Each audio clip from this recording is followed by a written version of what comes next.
Hi everyone, and welcome back to another recipe on Queen G's recipes. And today I'm going to be showing you how to make a very simple 4-ingredient Oreo fudge. Now, it is very delicious, very simple, and the ingredients you will be needing are very simple and are not expensive at all. So what we're going to be needing here is 1 can of sweetened condensed milk. We'll also be needing 400 grams of white chocolate chips, or if you have white baking chocolate, that's going to work as well. Just make sure that you weigh out 400 grams.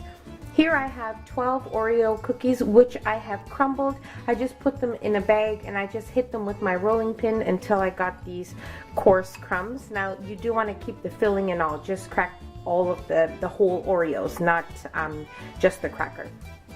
And here what I have is 2 tablespoons of salted butter.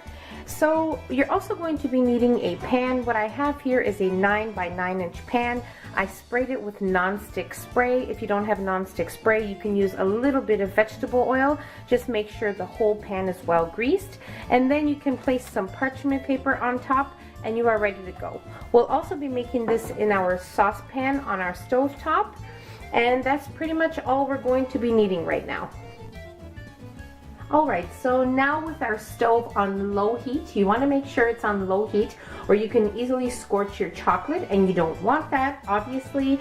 But if you do feel that it is a little uncomfortable for you to be doing it directly in the saucepan, you can do the double boiler method. So what you would do is you would put some water in your saucepan just about an inch above from the bottom, and you would allow it to come to a boil, and then you would place your bowl on top, making sure that your bowl is not touching the water. That's why we're putting a minimal amount of water in the saucepan, and then you can just melt it on your oven safe or stovetop safe bowl. So you have to make sure it is heat proof and it won't break on you, and that's all you need. So if you want to do the double boiler method, you can go ahead and do so. Just follow the steps I just gave you. So now what we're going to do is we're going to add in our chocolate.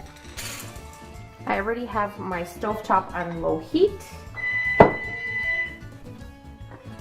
And then we'll add in our sweetened condensed milk. Pretty much what we're doing is just adding in all of our ingredients. Okay. So do that as well.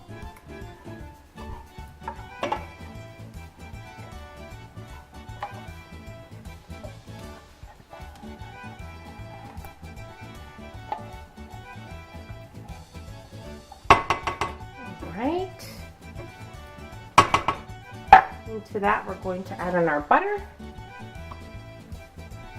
and now we're leaving our Oreos to last. What we're going to do is we're just going to keep an eye on this, making sure you continuously are stirring your mixture, as I said, on very low heat, and stirring constantly.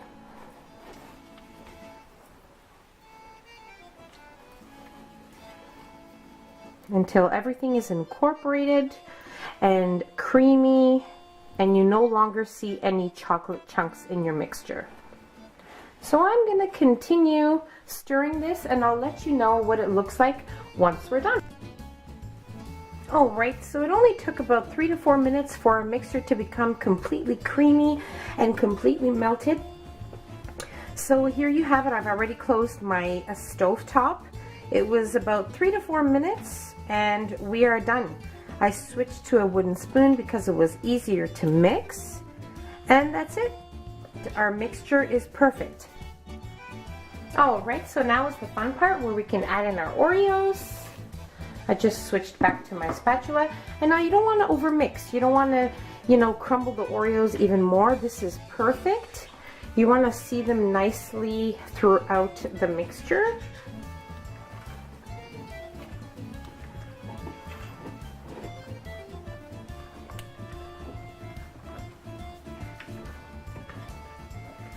This smells so good, I can't even tell you. And now into our prepared pan, we are going to place our mixture.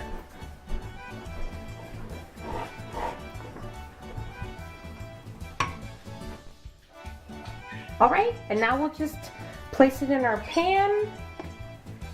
Now you don't want to leave it in the saucepan for too long because the mixture will start to harden up, and you don't want that because then it's going to be more difficult to put it into your pan and more difficult to spread it out. Okay, now with a spoon or whatever you have, an offset spatula usually works really well. We are going to spread this mixture and then we're going to refrigerate it.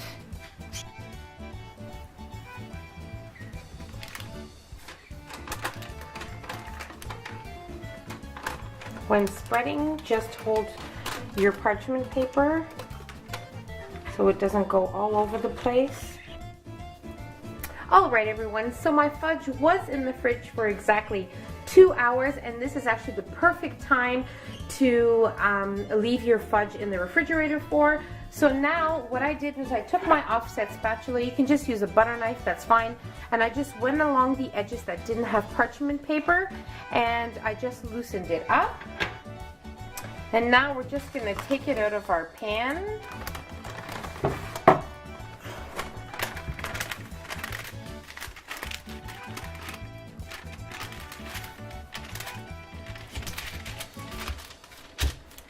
And now with a non-serrated knife, we're going to cut up our fudge.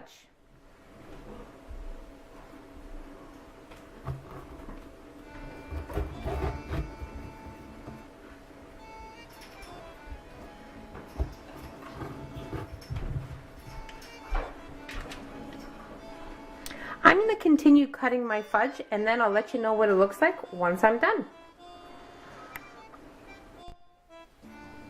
Okay, so here we have our 4-ingredient fudge.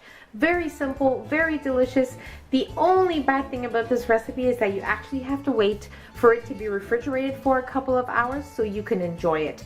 Now, I like to keep mine in the fridge when no one is eating it, which usually doesn't last very long.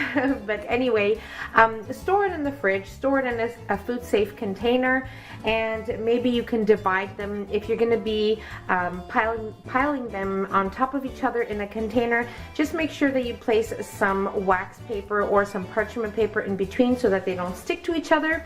But besides that, this is very, very worth making. I really hope you guys try this recipe. I really hope you enjoyed this recipe. So that's about it. Okay, so don't forget to comment, like, subscribe, and share this recipe. Share it with your friends and family as well. And let me know in the comments below if you would like to see any other fudge recipes, and I will do my best to bring them to you. And that's about it. See you in my next video. Bye everyone.